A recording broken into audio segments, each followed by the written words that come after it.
না তো আমরা জানতাম ধর্ম মানে সেজে গুজে অন্যকে জ্ঞান দেওয়া।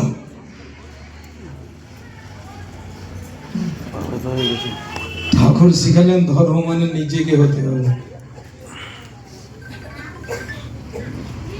নিজে হো। পরম পূজ্যপাদ আচার্যদেব কি বললেন? উৎসবে সব মানুষকে নিমন্ত্রণ করবেন, দীক্ষিত অদীক্ষিত সব মানুষকে নিমন্ত্রণ করবেন, কাউকে দীক্ষার কথা বলবেন না, সবাইকে বলবেন আপনারা উৎসবে আসেন, দেখেন আমরা ঠাকুরকে নিয়ে কিভাবে চলি, আমরা ঠাকুরকে নিয়ে কিভাবে চলি।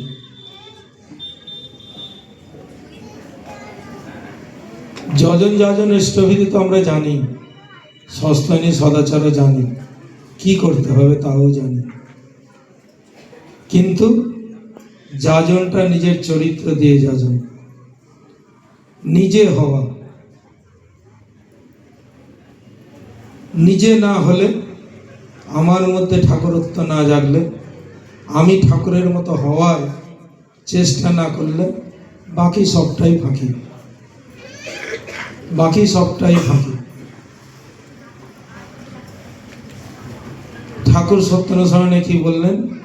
তুমি তোমার নিজের দশের দেশের বর্তমান এবং ভবিষ্যতের জন্য দায়ী। আমি দায়ী, আমি দায়ী। বহুদিন পর্যন্ত আমার মনে প্রশ্ন ছিল, আমি দায়ী, করছে অন্যজন গন্ডগোল আর আমি দায়ী। যখন আমি যজন ঠিক মতো করতে শুরু করলাম, দেখলাম সত্যি আমিই দায়ী ছিলাম। আমি আমাকে ঠাকুরের মতো করে উপস্থাপন করতে পারিনি বলেই দায়টা আমারই। পরম পূজ্যপাদ শ্রী দাদা একদিন গল্পটা শোনাচ্ছিলেন যে একজন সাউথের বয়স্ক, অনেক প্রায় 70 বছর বয়স একজন দাদা এসেছিলেন দেওঘর আশ্রমে। চারিদিক দেখে তার খুব ভালো লেগেছে, তিনি দীক্ষা গ্রহণ করেছেন। করে যাওয়ার আগে পরম পূজ্যপাদ শ্রী দাদাকে বলছেন, আগে দাদা আমি জীবনে কি অপরাধ করেছিলাম? তো পূজ্যপাদ শ্রী দাদা বলছেন, কেন? বলেন, না আমি এতদিন পরে ঠাকুরের সৎনাম পেলাম, আমি যদি কম বয়সে পেতাম তাহলে আমি জীবনে হয়তো ঠাকুরের আরো অনেক কাজ করতে পারতাম, আমি কেন বঞ্চিত হলাম ঠাকুর পাওয়া থেকে? পরম পূজ্যপাদ শ্রী দাদা বলছেন, দেখেন এই যে আপনি এখন জানলেন, আপনি সবাইকে জানান, আমরা যারা ঠাকুরকে দীক্ষা নিয়েছি, ঠাকুরের অল্প বিস্তর বুঝেছি ঠাকুরকে, আমরা আমাদের আত্মীয় স্বজন বন্ধু বান্ধবকে বলি, আপনিও বলেন, এইভাবেই ব্যাপারগুলো ছড়ায়। আপনার কাছে পৌঁছাতে হয়তো দেরি হয়েছে তাই। তারপরে পরম পূজ্যপাদ শ্রী দাদার চোখ দিয়ে জল গড়িয়ে পড়ছে। তিনি বলছেন, এই মানুষটা যে এতদিন ঠাকুরকে পায়নি তার সব দায় আমার, আমি কাজটা ঠিক মতো করিনি তাই মানুষটা বঞ্চিত হয়েছে।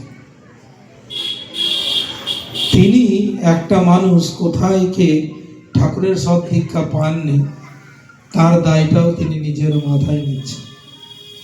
তো সব দায়টাই আমার, আমাকেই হতে হবে। আমাকে হলে হবে না, সবাইকে নিয়ে হতে হবে। সবাইকে নিয়ে হওয়া যাবে কি করে? সবাইকে ভালোবাসতে হবে। ভালোবাসা যায় কি করে? মানুষকে ভালোবাসা যায় যখন মানুষের মধ্যে ভালোটা দেখি আমরা। মানুষের মধ্যে ভালোটা দেখলেই মানুষকে ভালোবাসা যায়। আর মানুষের মধ্যে যদি খারাপ দেখতে থাকি তাহলে সেই খারাপ গুণটা নিজের মধ্যেও আসবে আর কাউকে ভালোবাসা যাবে না। আমাদের সবার মধ্যেই খারাপ আছে, সেদিকে লক্ষ্য না দিয়ে ভালোর দিকে লক্ষ্য দিতে হবে এবং সেই ভালো গুণটাকে বাড়িয়ে দিতে হবে। পরম পূজ্যপাদ আচার্যদেব বললেন, সবাইকে দিয়ে ঠাকুরের কাজ করিয়ে নিতে হয়। তুমি যদি না বুঝতে পারো কোন মানুষ কোন কথাতে উদ্দীপ্ত হয় আর কোন মানুষ কোন কাজ করতে চায়, তাহলে তাকে দিয়ে তুমি ঠাকুরের কাজ করাবে কি করে? প্রত্যেকটা মানুষকে দিয়ে ঠাকুরের কাজ করিয়ে নিতে হয়। আর প্রত্যেকটা মানুষ যখন মন্দিরে যাবে, উৎসব অনুষ্ঠানে যাবে, তার যেন নির্দিষ্ট কাজ থাকে। সে যেন জানে আগে থেকে যে আমার মন্দিরে গিয়ে এই কাজটা আছে। কেউ যদি কাজ নাও দেয়, তাকে নিজেকে কাজ খুঁজে নিতে হয় যে আমি মন্দিরে গিয়ে এই কাজটা করব। তাহলে কি হবে? প্রত্যেকে ভাববে এই উৎসবটা আমার, ঠাকুরের মন্দির আমার, ঠাকুরের মন্দির। প্রত্যেকটা মানুষকে সেইভাবে কাজে নিযুক্ত করতে হবে। প্রত্যেকে সেইভাবে নিজের ভেবে ঠাকুরকে নিজের ভেবে সেই কাজে যুক্ত হয়ে যেতে হবে। না তো শুধু গেলাম, সৎসঙ্গ উৎসব অনুষ্ঠান দেখলাম, খেলাম দিলাম, চলে এলাম, আমার প্রাপ্তি কিছু হলো না। নিজ হাতে গুরু সেবা না করলে তো আমার প্রাপ্তি কিছু হবে না। তাই সবসময় নিজ হাতে করতে হয়। আর জীবনের বেসিক্সগুলোকে অবশ্যই ঠিক করতে হয়। কারণ আজ পর্যন্তই চেষ্টা করে আমি আমার জীবনের বেসিক্স এখনো ঠিক করে উঠতে পারছি না। তো আমি জানি এই জায়গাগুলোতে গন্ডগোল হয়। জীবনের বেসিক্স কি? ঠাকুর যেটা শিখিয়েছেন, ভোরবেলা উঠে ধ্যান, ন্যূনতম পক্ষে আধ ঘন্টা 45 মিনিট চক্রছবি দেখে ধ্যান করার পর শতনুজ্ঞা পাঠ করতে হয়। নিজের চরিত্রটা সেইভাবে তৈরি করতে হয়। প্রথম ঠাকুর দিলেন আমি অক্রোধী। পরম পূজ্যপাদ আচার্যদেব বলেন কারোর উপর রাগ করা যাবে না, কারোর উপর রাগ করা যাবে না। অথচ আমি জানি যে আচার্যদেব কার কার উপর রেগে আছেন। আর আমিও এটাও জানি যে তিনি কতখানি পরম প্রেমময়, যে তিনি এই ব্যক্তিগুলোর উপর রাগ করে আছেন। এই ব্যক্তিগুলো আচার্যদের যদি বেঞ্চে বসেন বা চৌকিতে বসেন, এই ব্যক্তিগুলোর আচার্যদেবের সামনে মাটিতে বসতে অসুবিধা হবে, তারা অফেন্ডেড হবে বলেন আচার্যদেব নিচে বসেন। তিনি কতটা পরম প্রেমময়। তাকে তার সম্বন্ধে বিরূপ ধারণা নিয়ে থাকলেও তিনি বলেন ওরা যে খারাপ ভাববে, আমি উপরে বসি কি করে, নিচে বসাই ভালো। আর কোনো ভিআইপি আসলে তাকে আর চেয়ার দিতে হয় না, আসন পেতে দিলে আমার সামনে বসে পড়লো। তো তিনি আমাদেরকে হাত ধরে শেখান যে আমাদেরকে কতখানি ঘুমায়িত হয়ে চলতে হবে, আমাদেরকে কতখানি সহ্য করতে হবে। মানুষ কত কথা বলে, আমি ধৈর্য ধরে শুনি, শুনে পরে বুঝিয়ে বলি এরকম এরকম ভাবে করলে ভালো। তাই সবাইকে নিয়ে ঠাকুরের হয়ে উঠতে হবে। প্রথমে নিজের বাড়ি থেকে শুরু করতে হবে, ইষ্টবিধি ঠিক মতো করতে হবে, 2 বেলা প্রার্থনা করতে হবে, সকাল সন্ধ্যা পিতামাতা গুরুজনকে স্বামীকে প্রণাম করতে হবে, পায়ে হাত দিয়ে না, দূর থেকে। এগুলো তো জীবনের বেসিক্স। সারাদিন মনে মনে বীজ মন্ত্রটা জপ করার চেষ্টা করতে হবে। সব সময় মাথার মধ্যে ঠাকুরকে রাখতে হবে। কিন্তু থাকে না ঠাকুর। কেন থাকে না? মাথায় সবসময় ঠাকুর থাকে না, না অন্য চিন্তা করতে শুরু করে। কি সব উদ্ভট উদ্ভট চিন্তা, বিনা কথা টেনশন, ঝগড়া, রাগ, এইরকম করে দিল, ওইরকম করে দিল, কত জিনিস মাথার মধ্যে। আচার্যদেব শেখালেন অতীত যেটা, সেটা অতীত হয়ে গেছে, আমাদের সেখানে কোনো হাত নাই। আছে কি?